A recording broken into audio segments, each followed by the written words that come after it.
Bonjour à tous, bienvenue sur ce, webinaire, dédié à de la candidature au Tracat quotidien, l'innovation au service des bailleurs. Je suis, Gaspard Lefebvre, responsable, de programme d'accélération à destination de start-up à impact, au sein du réseau national d'incubateurs, à impact qui s'appelle La Ruche. J'ai, le plaisir d'avoir été convié par, Flavien, fondateur de Hublot, que j'ai la chance d'accompagner depuis quelques mois maintenant, pour parler d'un sujet très précis, l'innovation au service des bailleurs. Euh, pour cela, aujourd'hui, nous aurons la chance d'avoir trois intervenants à nos côtés pour nous parler du parcours d'un habitant et de voir qu'il existe des solutions aujourd'hui innovantes pour permettre aux habitants de mieux vivre et aux bailleurs de mieux innover à destination de leurs habitants et du bien-être de ces habitants. On verra donc et on aura donc le plaisir d'écouter Flavien Douetto, cofondateur de Hublot, nous parler de la candidature et de l'entrée des locataires. On aura ensuite la chance de pouvoir écouter Romain Bérézet, cofondateur de Sowell, qui développe une solution pour replacer les gardiens au cœur de la relation locataire.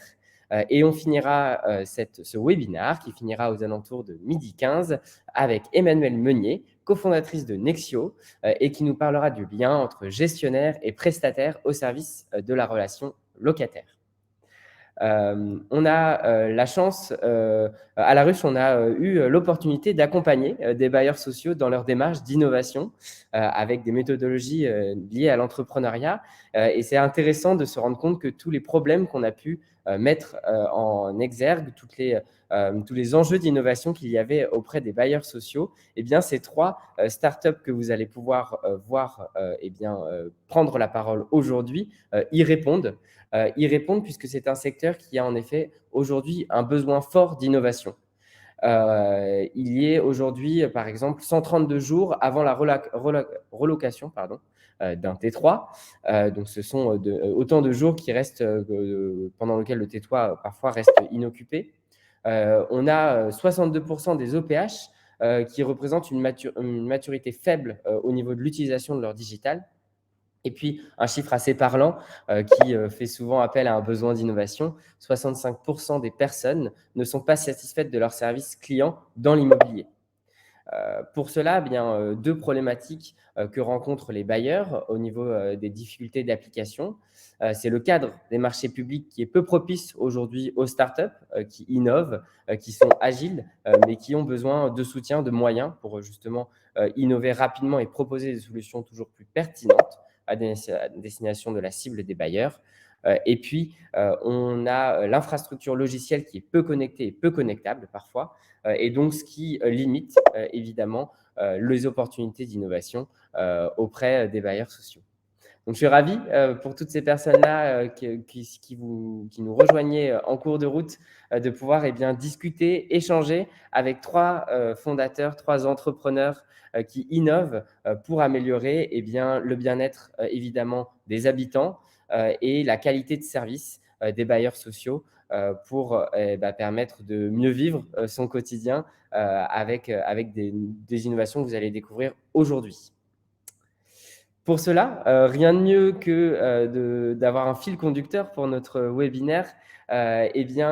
Comme tous entrepreneurs, vous mettez souvent le locataire et l'utilisateur au centre de vos innovations. C'est celui qu'on va mettre aujourd'hui au centre de notre intervention. On va pouvoir se mettre à la place d'Olivier, 34 ans, et suivre son parcours de sa candidature jusqu'à la relation qu'il aura avec son gardien. Olivier, il a 34 ans. Il est marié avec un enfant en bas âge et il est en pleine recherche d'un nouvel appartement pour sa famille. Ce qu'il voudrait, c'est que lors de son candidature, il trouverait un logement facilement, sans perte de temps. Je pense que c'est un vœu que tout le monde peut émettre lorsqu'il cherche un logement. Une fois qu'il est installé, lors de la location, il aimerait pouvoir avoir évidemment une facilité d'échange et de pouvoir régler facilement les problèmes liés à son domicile sans difficulté avec les différentes parties prenantes de son logement. Et donc, on verra aujourd'hui comment les 3 entrepreneurs que nous allons tout de suite entendre sur leurs différentes solutions, eh bien, mettre cet habitant au cœur du développement de leur solution pour permettre une amélioration de son quotidien et une facilitation de sa relation avec son propriétaire, son bailleur social. Et sans plus attendre, du coup, je laisse la parole à Flavien Douetto qui va nous parler de la solution Hublot. Bonjour Fabien. Bonjour, merci beaucoup Gaspard pour l'introduction. Donc, je suis Flavien Douetto, cofondateur de Hublot. Hublot est un logiciel de gestion immobilière à destination de bailleurs sociaux, privés, property managers. Juste pour préciser, vous pouvez poser vos questions dans le chat ou dans la partie questions et le webinaire est enregistré et sera disponible donc en replay et on vous enverra également le support de présentation à l'ensemble des participants. Mais vraiment, n'hésitez pas à poser vos questions. Et je suis vraiment très heureux d'être en compagnie de Romain, Gaspard et Emmanuel. Et donc, l'objectif, c'est qu'on va un peu parcourir la vie d'Olivier et de démontrer quels sont actuellement ses points de souffrance, entre guillemets, et voir comment on peut apporter des solutions innovantes pour améliorer son parcours. Et donc, évidemment, le parcours d'un locataire commence dès la candidature. Et la problématique est aujourd'hui multiple. Et la toute première, c'est assez souvent, on a aujourd'hui une très grande difficulté en tant que bailleur, gestionnaire, à pouvoir publier très facilement son bien sur plusieurs plateformes. Alors pourquoi c'est difficile? La première chose, c'est qu'assez souvent, ça n'a pas été réellement pensé pour publier automatiquement et sur des plateformes externes une annonce. Parce qu'il faut créer les liens, parce que également, une des grandes problématiques qu'on a assez souvent, c'est on va dire, incomplétude des données disponibles pour publier l'annonce directement. C'est-à-dire que concrètement, assez souvent, on n'a pas forcément les photos associées au bien, le descriptif du bien n'est pas forcément à jour et on n'a pas tous les éléments pour permettre de commercialiser le bien le plus rapidement possible. Et comme l'a mentionné Gaspard en introduction, c'est un vrai enjeu. C'est un enjeu financier, puisqu'en fait, on a un délai pour lequel le bien n'est pas loué, avec beaucoup de considérations, avec de la perte énergétique, puisque parfois, il faut quand même chauffer le logement, il peut y avoir des problématiques éventuellement de squat, mais aussi, il y a une problématique concrète, c'est qu'aujourd'hui, dans pas mal de zones tendues, il y a beaucoup de demandes de locataires. Et donc, plus on met rapidement un bien en location, plus on arrive à satisfaire des besoins urgents. La seconde problématique, souvent dans la candidature, après avoir, donc j'arrive à publier l'élément, c'est qu'en réalité, le parcours est souvent très complexe. Il est complexe puisque, en tant que souvent, en ma première demande, je ne comprends pas tout ce qu'on me demande. Parfois, c'est complexe. Qu'est-ce que je dois fournir comme papier? D'ailleurs, on est toujours sur une approche très papier. Et j'ai du mal à comprendre les étapes pour arriver finalement à ce que mon dossier soit étudié et pouvoir rentrer dans le jeu. Donc, il y a une problématique de transparence, communication et d'avoir la possibilité d'échanger avec la personne du dossier très facilement.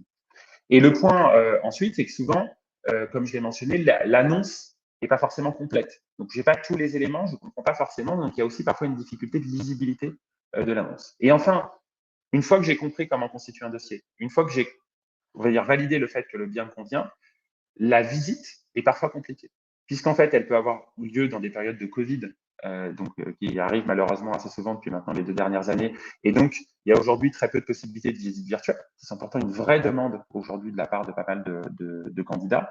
Et ensuite, l'organisation est souvent très complexe. Elle est complexe puisqu'en fait, côté candidat, je n'ai pas forcément tous les chronos disponibles et la rapidité pour pouvoir réserver. Et souvent, dans l'organisation en tant que telle, c'est assez souvent peu mis en place un calendrier partagé, qui est pourtant souvent l'élément le plus facile, puisque même au sein du bailleur, parfois, il y a plusieurs équipes, plusieurs personnes qui sont en charge de la commercialisation même.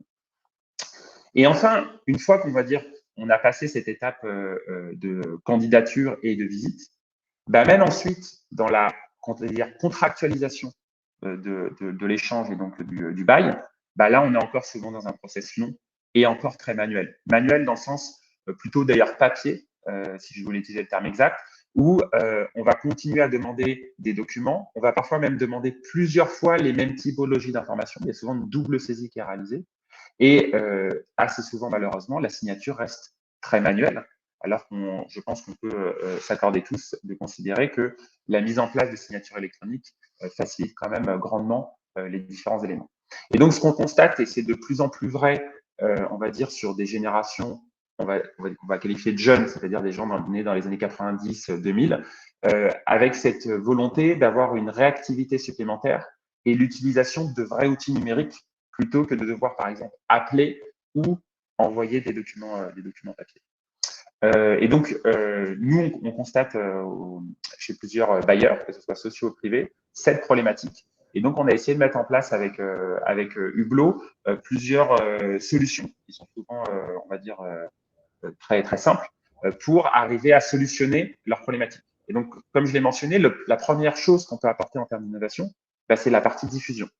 Et d'avoir la capacité, au travers d'une base patrimoine à jour, en un clic, de diffuser sur des plateformes qui peuvent être mon site internet, mon site vitrine, peuvent être sur des plateformes classiques de Se Loger, Le Bon Coin, ou au travers de prestataires que j'ai retenus pour la commercialisation, donc concrètement des sites d'agence.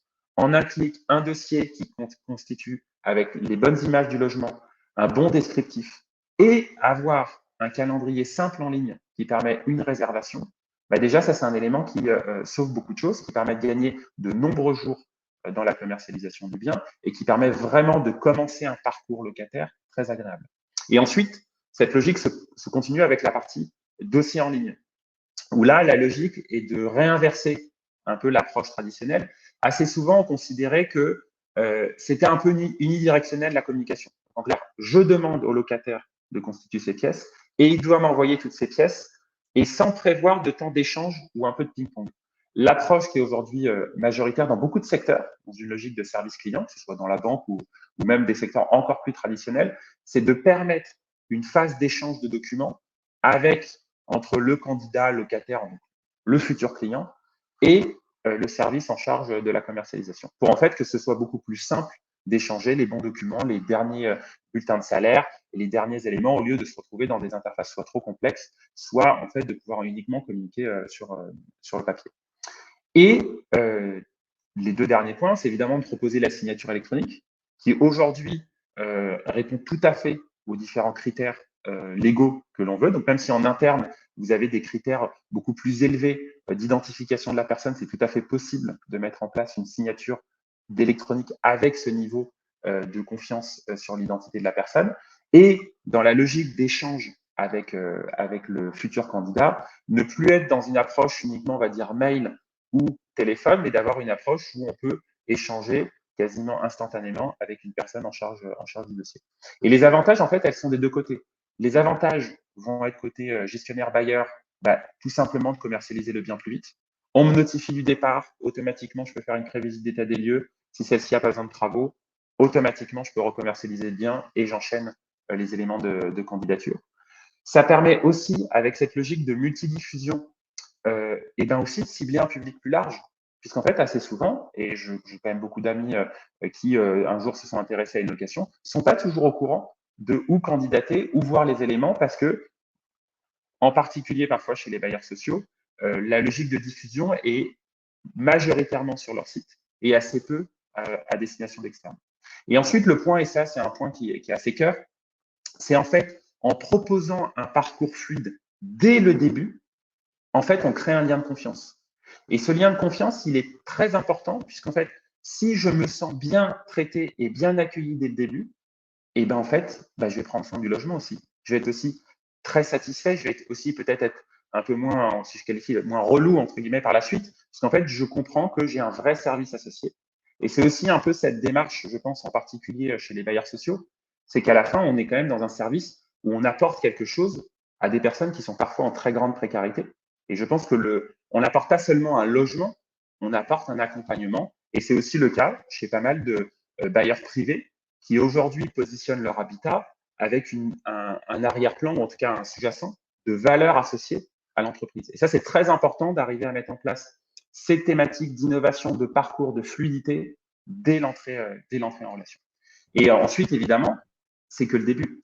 Et ça, il y a beaucoup d'acteurs, et en particulier Romain, qui font des choses merveilleuses sur également la durée de vie du bail. C'est-à-dire, une fois qu'on est dans le logement, l'échange ne doit pas se terminer comme ça et on doit continuer de proposer un parcours fluide. Et donc là, je laisse la parole à Romain sur sa part. Merci beaucoup, Flavien. Alors, juste avant de passer à Romain, il y a David qui nous pose une question. Y a-t-il une vérification des pièces à travers des pièces justificatives à travers Hublot? Oui, alors la justification, elle repose toujours sur deux possibilités. Soit on met en place des vérifications, on va dire, automatiques, qui peuvent être des vérifications de pièces d'identité. Et à minima, et quoi qu'il arrive, on prévoit une vérification manuelle. Donc, c'est-à-dire concrètement, une fois que j'ai le dossier, pour passer à l'étape suivante, le gestionnaire doit valider le fait que le dossier est complet, que les pièces sont correctes. Et on prévoit toujours cette double approche avec Hublot, une automatisation d'éléments, on va dire, un peu récurrents, mais qui est de pair avec une action manuelle pour être certain que le gestionnaire a bien la complétude du dossier en particulier. Merci beaucoup, Flavien, pour la présentation de Hublot. Romain, justement, une fois qu'on est installé dans ce logement, que propose Sowell et comment vous digitalisez la relation client? Super, merci beaucoup Gaspard et Flavien pour cette belle introduction. Moi, je suis Romain Bérézé, le cofondateur de l'application Sowell. Donc Sowell, en quelques mots, c'est une application mobile qui est dédiée aux gardiens d'immeubles et qui va leur permettre plusieurs choses, notamment de prendre en compte les réclamations des locataires en temps réel, mais aussi de suivre ces réclamations et de contrôler de façon proactive la qualité du patrimoine en général. Donc nous, le constat, qu'on a fait côté Sowell, c'est qu'effectivement, on essaie, de plus en plus de digitaliser la relation, client, et dans le cadre de cette digitalisation, on a pu voir émerger, de nombreuses solutions, qui sont ni plus ni moins que des canaux de communication, notamment pour la prise en compte des réclamations. Donc on a de plus en plus de bailleurs qui utilisent des centres d'appel. Donc les centres d'appel, c'est pour moi une très bonne chose parce que ça permet de couvrir un spectre relativement, large, et donc on a effectivement ces fameux CRC ou SRC chez les bailleurs sociaux, qui permettent de prendre en direct les appels téléphoniques des locataires, qui ont quand même certains, inconvénients, notamment sur les on va dire sur les périodes d'ouverture et de disponibilité, où c'est pas forcément en adéquation, avec, le travail des locataires ou avec les nouveaux usages, comme le disait Flavien, qui ont besoin justement d'avoir des outils digitaux mis à leur disposition. Et c'est le cas notamment avec d'autres solutions comme les extranets locataires ou les chatbots qu'on voit de plus en plus arriver sur le marché. Donc effectivement, on n'a pas le côté humain sur ces solutions, mais on a l'avantage d'avoir des solutions qui sont disponibles 24 heures sur 24 et 7 jours sur 7. Et comme le précisait Flavien, je suis pas sûr qu'on cible exactement la même typologie de personnes entre un centre d'appel et un chatbot ou un extranet. Donc pour moi, c'est quelque chose d'assez complémentaire et c'est d'autant plus complémentaire dans la mesure où certains chatbots permettent aussi de désengorger les centres d'appel en répondant à des questions de premier niveau que pourraient se poser des locataires. On a un quatrième volet qui apparaît de plus en plus, ce sont des applications mobiles dédiées aux locataires, où là, j'ai mis juste quelques réserves de mon côté et c'est très personnel parce qu'on a effectivement des taux d'adoption qui restent quand même relativement faibles. Donc, on voit chez certains bailleurs qui ont vraiment communiqué et qui ont des solutions abouties, on arrive à avoir 10% de taux d'adoption, en tout cas avec les bailleurs avec qui on a pu échanger, ce qui est un très bon chiffre, mais qui en réalité ne couvre qu'une partie de la population. Donc ça reste néanmoins complémentaire. Et le deuxième point sur lequel il faut être vigilant, et ça Emmanuel pourra le dire mieux que moi, c'est que dans les usages, les locataires ont l'habitude d'avoir une réactivité extrêmement importante. Et elle vous parlera sûrement du colis sur Amazon où effectivement on est informé en temps réel de l'état d'avancement. Un locataire qui va utiliser une application mobile va attendre à avoir une réactivité très importante de la part de son bailleur. Et c'est vrai que si le bailleur n'est pas dimensionné pour répondre dans un délai très très court, ça peut avoir l'effet inverse et donc un aspect un peu déceptif pour le locataire. Donc tous ces canaux sont relativement complémentaires, mais nous on s'est aperçu qu'il y en avait un qui était oublié et qui nous paraissait pourtant le plus important, c'était le lien direct que le locataire peut avoir avec son gardien d'immeuble ou en tout cas le personnel proximité. Et donc le gardien est un petit peu mis à l'écart de tous les canaux qui sont développés. Donc concrètement, aujourd'hui, si en tant que locataire, donc notre fameux Olivier fait part d'une problématique sur son ballon d'eau chaude à son gardien, il a 9 chances sur 10 pour que le gardien prenne la réclamation sur un carnet ou sur une petite fiche, un petit post-it. C'est vrai que c'est pas très rassurant pour le locataire. Et surtout, si jamais ce fameux Olivier utilise d'autres canaux comme le centre d'appel ou le chatbot, malheureusement, le gardien sera mis à l'écart, il n'aura pas cette information-là et il se sentira voilà, plus vraiment au cœur de la relation avec le locataire. Donc, c'est vraiment la problématique qu'on a constatée. Pourquoi le gardien n'a pas cette information? Soit parce qu'il n'est pas équipé d'outils permettant d'avoir accès à cette information, ou alors il est mal équipé, dans la mesure où on va lui donner accès à un ERP, donc souvent des logiciels qui sont assez compliqués à utiliser, qui nécessitent une formation, et qui sera exactement le même outil qui peut être utilisé en agence, et qui est pour la plus grande partie disponible sur un ordinateur, ce qui fait qu'on demande aux gardiens d'être de plus en plus sur le terrain, mais qu'ils ont des outils voilà, sur lesquels ils doivent passer par la loge pour avoir des informations. Donc nous, notre objectif, ça a été justement de développer une application mobile dédiée aux gardiens d'immeubles, qui est extrêmement simple à utiliser pour leur permettre tout simplement en quelques clics de saisir une réclamation en mobilité avec des choses relativement simples, des petits pictogrammes pour identifier les catégories. Chaque gardien va retrouver son propre patrimoine dans son application. Il va pouvoir qualifier à l'aide de photos, il va pouvoir utiliser de la transcription vocale pour lever la barrière de l'écrit que certains peuvent avoir. Et surtout, le retour qu'on a, nous, de la part des gardiens, c'est surtout la partie suivie qui est importante dans la mesure où, en fait, ils sont au courant de ce qui se passe dans leur résidence et ils peuvent apporter des précisions auprès des locataires de façon proactive. Et ça, c'est vraiment le point qui est le plus important, en tout cas dans les petits retours d'utilisation qu'on a pu avoir avec les gardiens. On a complété effectivement cette offre-là avec d'autres fonctionnalités pour ne plus être que dans la réactivité et la prise en compte de réclamations. On peut demander justement aux gardiens ou au personnel de proximité de faire des contrôles périodiques pour, de façon proactive, essayer de contrôler certains points précis. Donc, ça peut être les équipements de sécurité, ça peut être le fonctionnement de certains équipements du patrimoine pour s'assurer que voilà, le patrimoine est en bon état et mettre en place des actions correctives si nécessaire. On a un volet pour signaler les véhicules épaves en direct avec le fourriériste pour encore une fois essayer de gagner du temps sur ce traitement de problématiques qui sont encore aujourd'hui très longs et très chronophages. Et le contrôle des prestations de ménage, parce que c'est souvent le point noir dans les enquêtes de satisfaction. Aujourd'hui, pourtant, les bailleurs mettent voilà, des moyens en œuvre pour essayer d'améliorer la propreté des parties communes, mais c'est souvent le point qui ressort comme le point bloquant pour la plupart des locataires. Et donc, juste en quelques mots, avant de laisser la parole à Emmanuel, je voulais parler du cas d'usage, notamment du bailleur INI, avec lequel on a une solution qui est parfaitement intégrée dans le système d'information. Et donc, je vois effectivement une question sur le fait de matcher avec les ERP métiers. Là, c'est un cas où effectivement, c'est complètement intégré, ce qui veut dire que dans les deux cas de figure les plus courants, le gardien est au cœur de la relation locataire. Donc, c'est-à-dire s'il prend la réclamation directement auprès du locataire, le centre de relations clients et toutes les parties prenantes sont informées de cette réclamation et peuvent prendre le relais dessus, au même titre que si Olivier, donc notre locataire, appelle le centre de relations clients ou utilise un chatbot pour signaler un problème, cette information redescend aussi en temps réel dans l'application du gardien, qui pourra du coup demander des compléments d'information, rajouter des photos, etc. Et là, le locataire se sent vraiment voilà, pris en considération et rassuré sur le traitement de sa réclamation. C'est tout pour moi. Je ne sais pas s'il y a d'autres questions. Gaspard, je te laisse la main. Merci beaucoup, Romain. N'hésitez pas en effet à poser vos questions, sinon on aura peut-être un petit temps d'échange à la fin. Donc, on a parlé de la relation entre gestionnaire et locataire au moment de la candidature, ensuite de la relation au final entre gardien et locataire. Mais qu'en est-il aujourd'hui de la relation entre prestataire et gestionnaire? Et pour ça, Emmanuelle, cofondatrice de Nexio, va pouvoir nous en parler.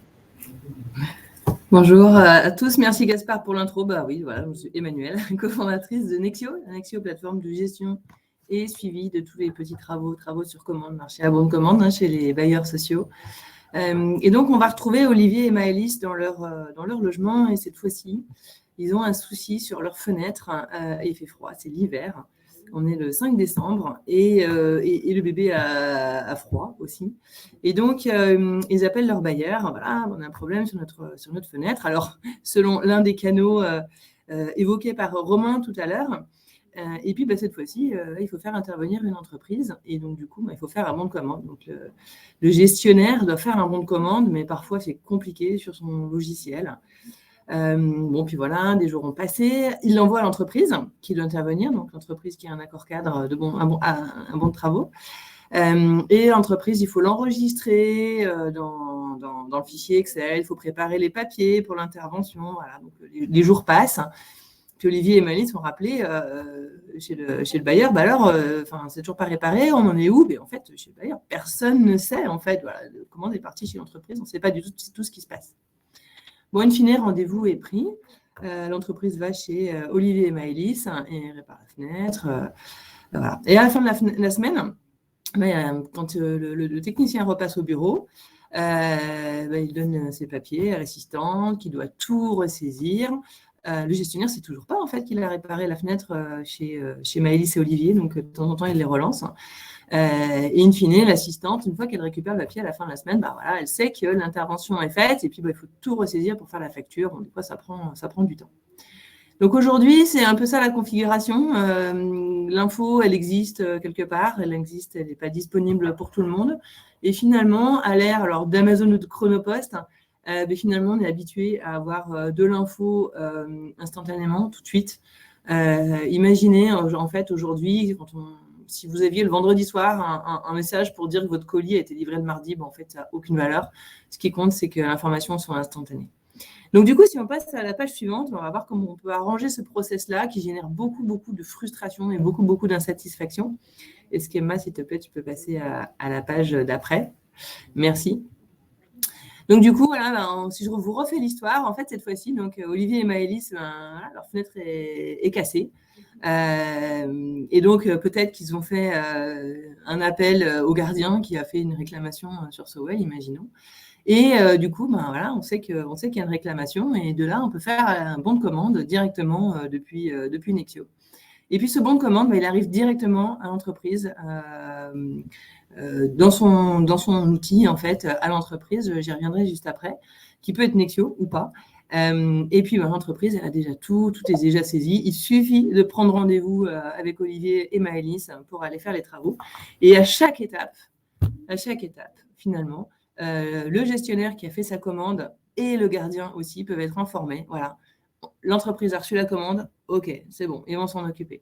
L'entreprise a pris rendez-vous, ok, c'est bon, je sais que le système avance. J'ai un rapport d'intervention avec une photo, la fenêtre est réparée, parfait. Ensuite, l'intervention est terminée, ok, je sais tout ce qui se passe, absolument tout ce qui se passe sur cette intervention. Et en attendant, également, le rendez-vous a été confirmé à Maëlys, qui est là, qui attend avec son bébé.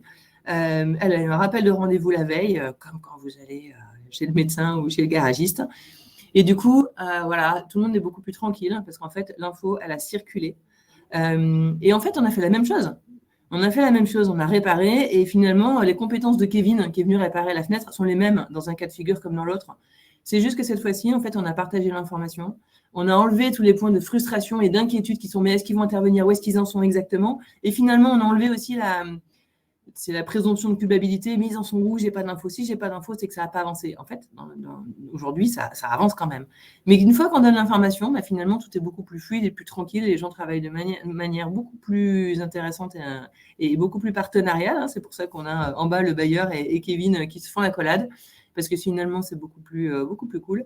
Et in fine, Maëlys, elle est contente parce qu'elle a eu des informations à chaque étape. Et même si, par exemple, il y avait une anicroche et que Kevin avait dû décaler son intervention, alors pas dans le cas d'une fenêtre cassée, mais dans un cas de fenêtre de réparation pas très grave, quand on a l'information, ça n'a rien à voir.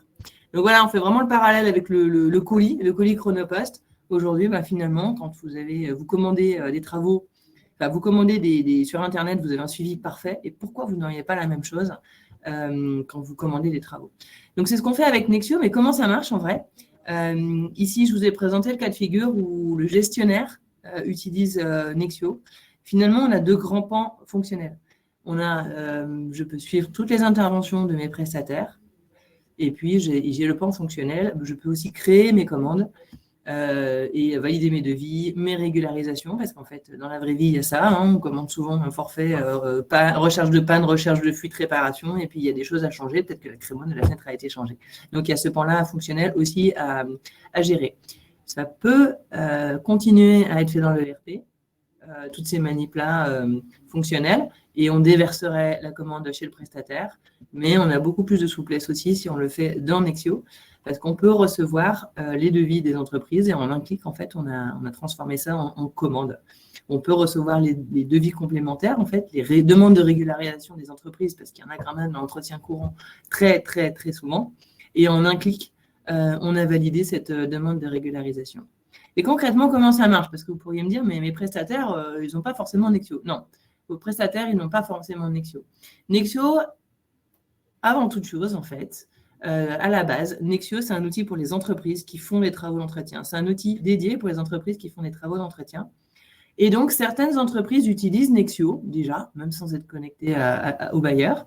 Et donc, c'est très facile. On fait la connexion entre le Nexio de l'entreprise et le Nexio du gestionnaire. Et certaines autres entreprises n'ont rien. Papier Excel, hein, on a beaucoup ça chez les petites entreprises qui font des travaux d'entretien. Et dans ces cas-là, soit elles peuvent utiliser Nexio pour vous, gestionnaire, ou même pour tout leur marché, soit elles utilisent un autre logiciel qui peut se connecter à Nexio. Et c'est aussi le troisième cas de figure. Il y a des entreprises qui ont déjà des outillages, qui sont déjà équipés d'outils modernes et qui savent communiquer. Et donc, ces outils-là, en fait, on vient les raccorder au Nexio du gestionnaire. Et donc, vous, gestionnaire, finalement, vous avez un espace où vous remontez toutes les commandes, devis, propositions de régularisation de tous les prestataires. Et donc, l'idée, c'est bien de gérer à la fois l'avancement, on va savoir quand est-ce que le rendez-vous a été pris, où est-ce qu'on en est, les rapports d'intervention, mais aussi de gérer tout ce pan administratif qui est assez pénible dans les marchés à vente de commande. L'idée étant de faire collaborer à la fois le gestionnaire et l'entreprise, finalement, et dès qu'il y en a un des deux qui saisit, par exemple, une donnée, elle est utile à l'autre. Et on va tous gagner du temps sur ces travaux. Voilà comment ça fonctionne. Je resterai à votre dispo si vous avez d'autres questions. Et donc, on a déroulé le fil d'Olivier et Malice qui sont rentrés dans le logement, qui avaient une réclamation et puis qui avaient des travaux de réparation dans leur logement. Et je repasse la main à Gaspard pour la conclusion. Merci beaucoup, Emmanuel. Alors, on a une question justement de Nathalie qui nous demandait si la solution sépare-t-elle bien le locatif du non locatif à la charge du propriétaire ou du locataire. Alors aujourd'hui, on n'a pas eu de cas d'usage où on avait à gérer dans Nexio parce que c'est géré dans les ERP. Dans tous les cas, le maître de l'engagement financier, c'est l'ERP.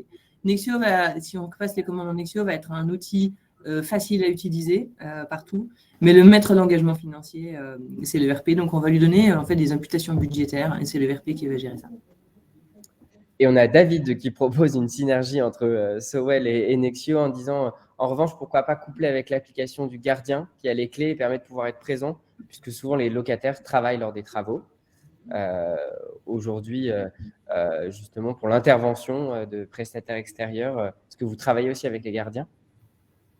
Les entreprises, oui, finalement, elles ont à prendre rendez-vous avec les locataires ou avec les gardiens. Et ça, finalement, le gère au cas par cas.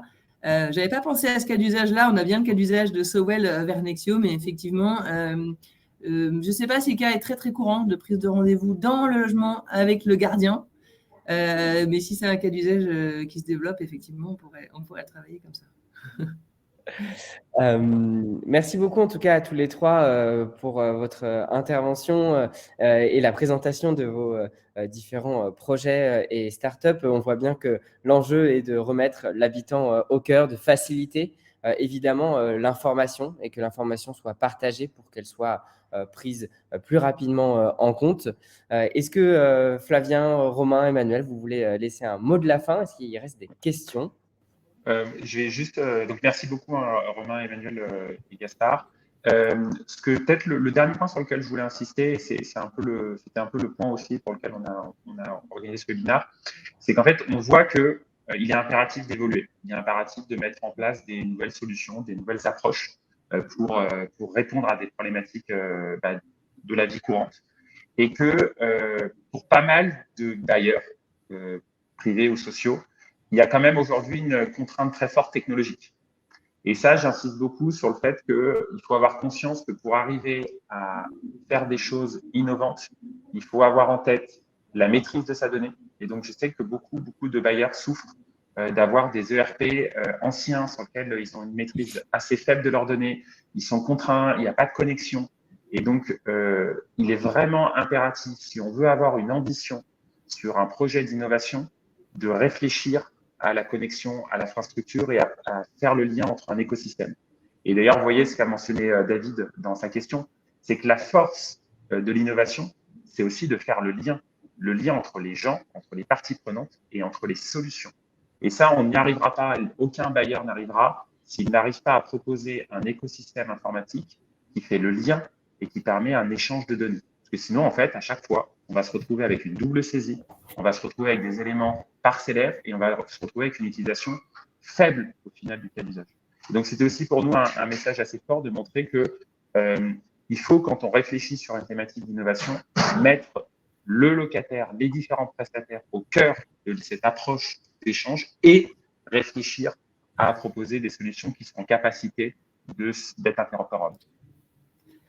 Et finalement, je reprends la main, Flavien, pour compléter sur ton propos. C'est effectivement à la fois la donnée qui se promène facilement et quelque part, dans les cas d'usage qu'on vous a déroulés, la donnée, par exemple, elle peut partir du prestataire, remonter au gestionnaire, remonter au locataire, parce que dans son extranet, il retrouve l'information de où en sont les travaux, par exemple.